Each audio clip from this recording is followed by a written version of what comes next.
రెండెర్రా పిల్లలు బాగున్నారా? నిన్నటి కథ నచ్చిందా? మరి నేను చెప్పే కొత్త కొత్త కథలు వినడానికి నా ఛానల్ని సబ్స్క్రైబ్ చేసి లైక్ చేయండి. మీరు నా ఛానల్ని సబ్స్క్రైబ్ చేసి కథలు వింటే నాకు ఎంతో హుషారుగా ఉంటుంది కదర్రా. సరే ఈరోజు మన కథలోకి వెళ్ళిపోదామా? ఈరోజు మన కథ కొత్త తహసీల్దార్. చాలా కాలం కిందట పర్ణిక దేశాన్ని పాలిస్తున్న చాముండరాయుని వద్ద గుండప్ప అనే పురోహితుడు ఉండేవాడు. రాజకుటుంబం జరిపే పూజా విధులన్నింటినీ గుండప్ప సమర్థతతో జరిపిస్తూ ఉండేవాడు. ఒకనాడు చాముండరాయులు గుండప్పతో, ఏమయ్యా, నీవు ఇంతకాలంగా మాకు పురోహితుడిగా ఉండి వైదిక కర్మలన్నీ ఎంతో చక్కగా జరిపిస్తున్నావు. నాకు చాలా సంతోషమైంది. నీ మనసులో ఏదైనా కోరిక ఉంటే చెప్పు, నేను తీరుస్తాను అన్నాడు. వెంటనే గుండప్ప, మహారాజా, నాకు వేరే కోరిక ఏమీ లేదు గాని తమ రాజ్యంలో ఏదైనా ఒక జిల్లాకు నన్ను తహసీల్దారుగా చేసినట్టయితే ప్రజల మీద పెత్తందారీ చెయ్యాలని ఉన్నది. అనుకూలమైన పక్షంలో నా కోరిక తీర్చండి అన్నాడు. అలాగే కాని అన్నాడు రాజు చాలా సంతోషంగా. ఆ సమయంలో మిందిరకు తహసీల్దారును నియమించవలసిన అవసరం ఉంది. ఆ ఖాళీలో గుండప్పను నియమించాడు రాజు. బ్రాహ్మణుడు, జ్ఞాని అయినవాడు గనక తన పురోహితుడు ఆ తహసీల్దారు పదవిని మరింత శక్తివంతంగా నిర్వహిస్తాడని రాజు ఆశించాడు. అయినా గుండప్ప రాజకుటుంబానికి పౌరోహిత్యం చేశాడే గాని అధికారంతో కూడిన ప్రభుత్వ ఉద్యోగం చేసినవాడు కాదు. అందుచేత ఆయనకు రాజు కొన్ని సూచనలు చేశాడు. అవి ఏమిటంటే, తహసీల్దారు అయినవాడు ఎప్పుడూ ముఖం మార్చుకొని ఉండాలి. ఆ మాటలకు రాజు చెప్పాలనుకున్నది నవ్వుతూ ఉల్లాసంగా ప్రజలకు కనపడరాదు.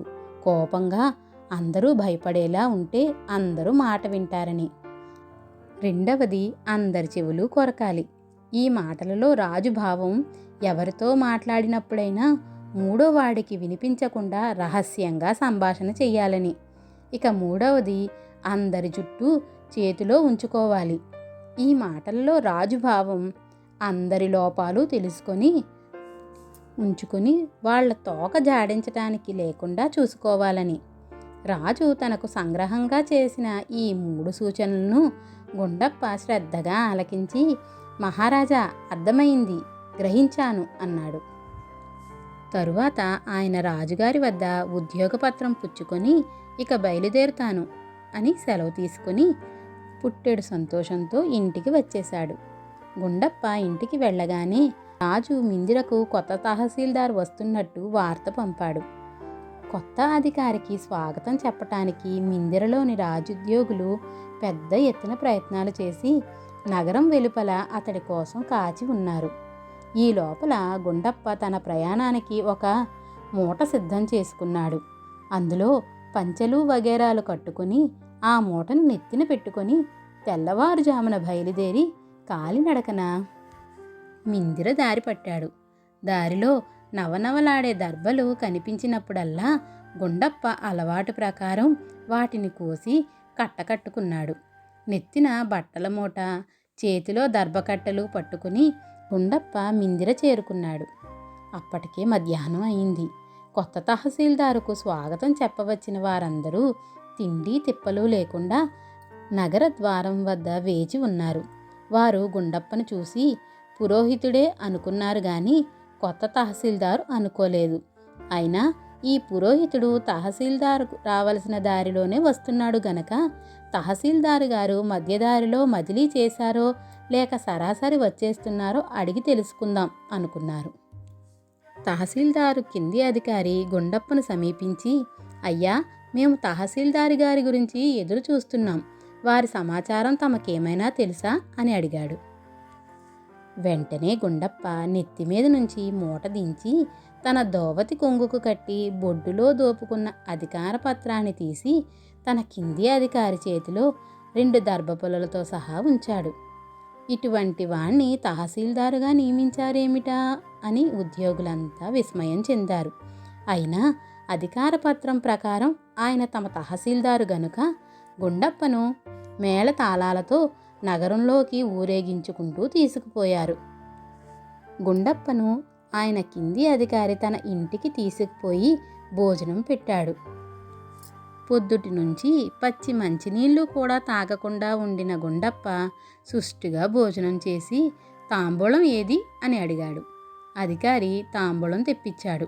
మరి దక్షిణం అని గుండప్ప అడిగాడు. గుండప్ప పురోహితుడని దక్షిణ తాంబూలాలు అడిగి పుచ్చుకోవటం ఆయన ఆచారమని అధికారికి తెలియదు. కొత్త తహసీల్దారు తనను అప్పుడే లంచం అడుగుతున్నాడని ఊహించుకుని ఒక సంచిలో 500 మొహరీలు పోసి తెచ్చి గుండప్పకు ఇచ్చుకున్నాడు. ఏ రూపాయో 2, 3 ముడుతుందనుకున్న గుండప్పకు సంచి విప్పి చూసి నిర్ఘాంతపోయి, బాగుంది, నేనొక గడియలో కచేరీకి బయలుదేరి వస్తాను, మీరంతా మీ పనులు చూసుకుంటూ ఉండండి అని అధికారితో చెప్పాడు. అధికారి కచేరీకి వెళ్ళిపోయాడు. అప్పుడు గుండప్ప తాపీగా కూర్చొని రాజుగారు తనకు చేసిన సూచనలను మననం చేసుకున్నాడు. అందులో మొదటిది ముఖం మార్చుకోవటం. ఇది ఎలాగో గుండప్పకు అర్థం కాలేదు. చివరికి ఆయన ఇంత కాటుక తెప్పించి ముఖానికి పూసుకొని కచేరీకి వెళ్ళాడు. ఆయన ఆకారం చూసి కచేరీలో అందరూ కంగారు పడ్డారు. కానీ ఏమీ అనలేకపోయారు.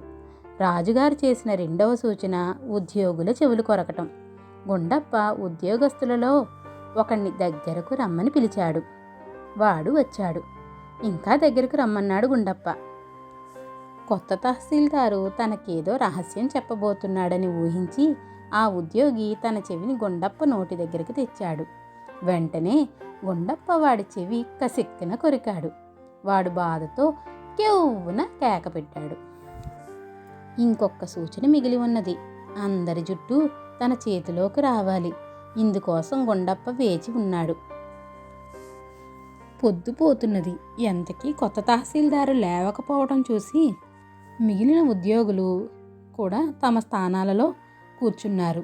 ఎంత ఆపుకోవాలని ప్రయత్నించినా వారికి నిద్ర ముంచుకు వస్తున్నది. చివరకు అర్ధరాత్రి అయ్యింది. కచేరీలోని ఉద్యోగులు ఎవరి స్థానాలలో వారు నిద్రపోయారు. అదే సమయమని గుండప్ప తన స్థానంలో నుంచి లేచి ఒక కత్తెర తీసుకొని అందరి జుట్టు కత్తిరించి తన చేత పట్టుకుని తన బసకు వెళ్ళిపోయాడు.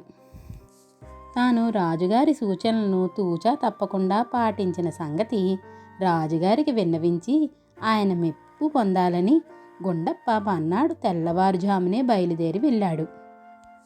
గుండప్ప చెప్పినదంతా విని రాజుగారు తన చెవులను తానే నమ్మలేకపోయాడు. బ్రాహ్మణుడి మంచి కోరి చెప్పిన 3 మాటలను వీడు ఇలా అర్థం చేసుకున్నాడా అని చింతించాడు. ఇంతలో మిందిర నుంచి ఒక ఉద్యోగి వచ్చి కొత్త తహసీల్దారు ప్రవర్తన గురించి రాజుగారికి నివేదించుకున్నాడు. రాజు పౌరోహిత్యం చేసుకునేవాణ్ణి తహసీల్దారుగా పంపడం తనదే తప్పని గ్రహించి గుండప్పకు తిరిగి పౌరోహిత్యం చేశాడు. అప్పటి నుంచి ఏ చిన్న ఉద్యోగానికైనా కూడా వారికి ఆ అర్హత ఉన్నది లేనిది పరీక్షించి మరీ ఉద్యోగం ఇవ్వటం అలవర్చుకున్నాడు. చూసారా పిల్లలు, మనము కూడా ఏదైనా పనిని ఎవరికైనా అప్పచెప్పేటప్పుడు వారు ఆ పనిని చెయ్యగలరా లేదా అన్నది ఆలోచించి అప్పచెప్పాలి. చేతకాని వారికి పనిని అప్పచెప్తే ఇలానే ఉంటుంది. మరి పిల్లలు, కథ నచ్చిందా?